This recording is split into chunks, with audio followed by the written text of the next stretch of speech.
week in the Property Explainer, we decoded what carpet area, built-up area and super area stand for. We informed you that while the builder may quote a selling price based on super area per square foot, he must declare the carpet area to you, the home buyer, as per RERA norms. In fact, this is now commonly known as RERA carpet area, and it should be clearly mentioned in the buyer-seller agreement and not left to you, the home buyer, to calculate it for yourself. What's more, we are now saying it's your right as a home buyer to get the carpet area clearly mentioned even in the provisional allotment letter or any paper that the builder might give you. You must refuse to pay a single rupee unless you know what your carpet or livable area inside the four walls is. It's also important to know there's a reason why developers continue to quote selling price at the super area rate and not carpet area, because, and this is a big because, each builder loads a project differently to arrive at the super area. Let me explain what a loading factor on an apartment is. Now, in simple terms, loading charge is the difference between super built-up area and carpet area. Builders include space around the staircase, elevators, lobby, lifts, maintenance areas and any other common areas while calculating the loading factor.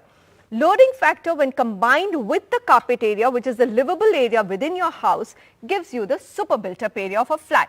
So it's a proportionate share of the common areas allocated to the flat that you wish to buy. Now, how can you calculate the loading charges?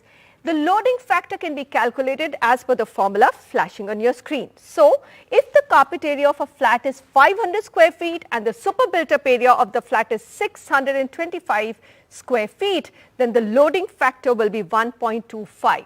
It means 25% of the space has been added to what is your livable area, and this is out of the common areas.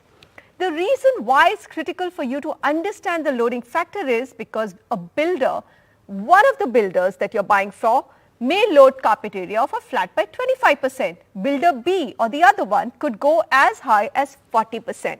Now, by booking a flat with the first builder or builder A, you will get a much higher livable area for your family.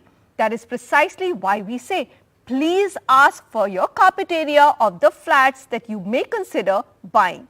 Jayshree Navin Chandra from Zeus Law joins us for a more informed discussion on the loading practices across the real estate industry. Now, Jayshree, thanks so much for making the time for us. Clearly, I would like to hear from you. If two developers are quoting the exact same rate per square foot but on super area and have different loading factors, it is not an apple-to-apple comparison for what you're actually shelling out for your apartment. Yeah, you're correct, Manisha. In fact, while making comparison, one has to be aware of the calculation matrix that has been used in order to arrive at the loading factor. Presuming that the locality and the category of the project is the same and the saleable area offered by both the parties is the same. But, and the calculation matrix is also the same. The basis of arriving at the loading factor is the same. Then the one with the lesser loading factor, which is 1.25, will have a higher carpet area and more usable area than the one which is giving a 1.4 loading factor. And the amount that the first buyer is shelling out towards the loading charges will be lesser versus the buyer who's getting a loading factor of 1.4. So essentially, when both are spending the same amount of money, the first project is getting the buyer of the first project is getting a better deal than the buyer of the second project. So, Jayshree, what is sellable area? I mean, this is now a new term which the industry uses to quote the rates to home buyers. Is sellable area equivalent to the super area? Yeah, the saleable area is equivalent to the super area. However, the carpet area and the super area, both the buyer needs to be aware of, because usually the builder sells on the basis of super area. And in that case, when the buyer knows the carpet area, that's when it actually understands what is the money it is paying for and the usable area it's going to ultimately, he or she is going to get ultimately from the developer when taking possession. Okay, Jayshree, now interestingly, there is no standardization on super area. In fact, it ranges from as little as 25% and it goes up, and there are home buyers who have complained on social media that they've actually got projects and done the calculations and it is 60% of a project is sometimes loaded. I mean, how widely do loading norms differ in different parts of the country, or is it just builder to builder? No, you're correct. The loading norms, there is no standardization on the loading norms across the country.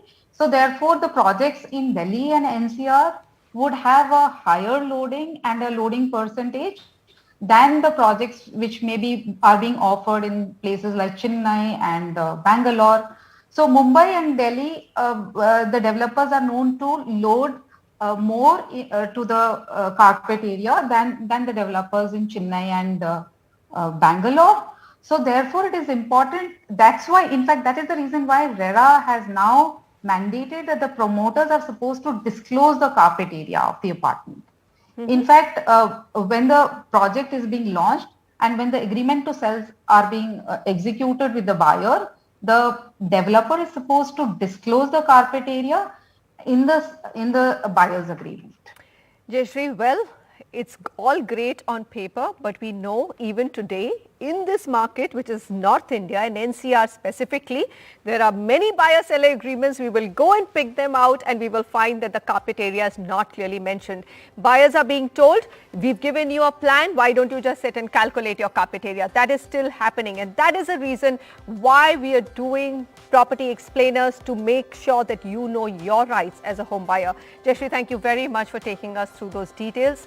And of course, it is quite possible that you may choose to buy an apartment which has a higher loading factor and a smaller livable area, only because maybe it has a much better location or has far superior amenities like the clubhouse, you prefer that, or the green open spaces. And that's totally okay. It's your choice. But, and this is again a big but, knowing the correct price you're paying for the carpet area of an apartment and being aware of what you're paying over and above that for the common area loading is a very important home buyer's right awarded to you by law by RERA. So, when we want you to exercise that right before taking that final decision on which apartment to go for. That's it from me. Goodbye and thanks so much for watching.